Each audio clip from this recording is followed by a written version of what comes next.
Komm, zieh dich nochmal in die Länge, der Tag beginnt nochmal von neuem. Bleiben wir noch. Tiefes Atmen, Bewegung und Atmung, beide Arme. Miteinander kombiniert.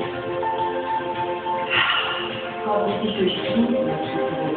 Hände auf die Oberschenkel, den Rücken entlasten. Rund, gerade und wieder hoch.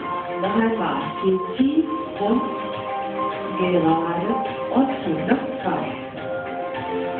Und richtig schön die Schulterblätter voneinander entfernen, mobilisieren. Und jetzt kommt unser Grundschritt aus der Mitte in die Mitte, rechts und links. Oh. Hey, jetzt merke ich, dass die Matte zu kurz wird. Ich kann auch vor der Matte weiter sich bewegen. Er sagt, nein, meine Zartfüße brauchen jetzt noch die Beine. Bleib einfach auf der Matte. Gut. Schau mal, das Körpergewicht. Das ist wichtig. Und was Körper? In der Länge. Nein, wer? Schauen wir mal noch 4 Stück an. Das war eingelegt. Dann die Beine sich Oberschenkel, Arme. Haben wir schon ein bisschen paar Tage durchgearbeitet, ne? Einmal aus der Schulter über den Ellenbogen in die Hand, bis in die Fingerspitzen hinein, entwickeln wir die Bewegung. Weich. Vorne öffnen, kleines Ritual. Andere Richtung. Also wirklich Energie der Mediane öffnen. Schultern tief.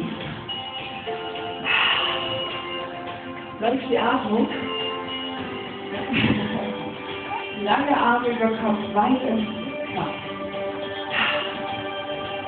Wenn der Nacht beim Weg steht, schiebt weg. Nochmal. Immer nochmal ein bisschen nach, justieren, korrigieren, dass die Knie, die richtigen Füße ausgerichtet sind. Außen mehr Öffnung. Beide Arme diagonal. Öffnen. Genau. Sehr schön. 4 Stück mehr. Komm. 4. 3. Bis in die Fingerspitzen. Komm, lass die Energie fließen, lass die Atmung fließen. Und jetzt geht noch ein bisschen.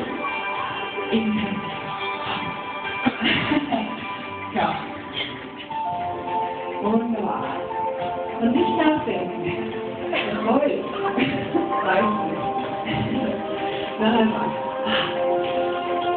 Und wenn wir uns in der Mitte noch mehr nach oben strecken, dann spüren wir auch, dass wir ganz schnell viel mehr Fluss kommt. Über diese Treppe nicht zwischendurch. Letzten 4, komm. 4. Aktion. 2 mehr. Also noch. 1 und 3. 2 Hände hier. Komm, wir nehmen nochmal den Ausblick.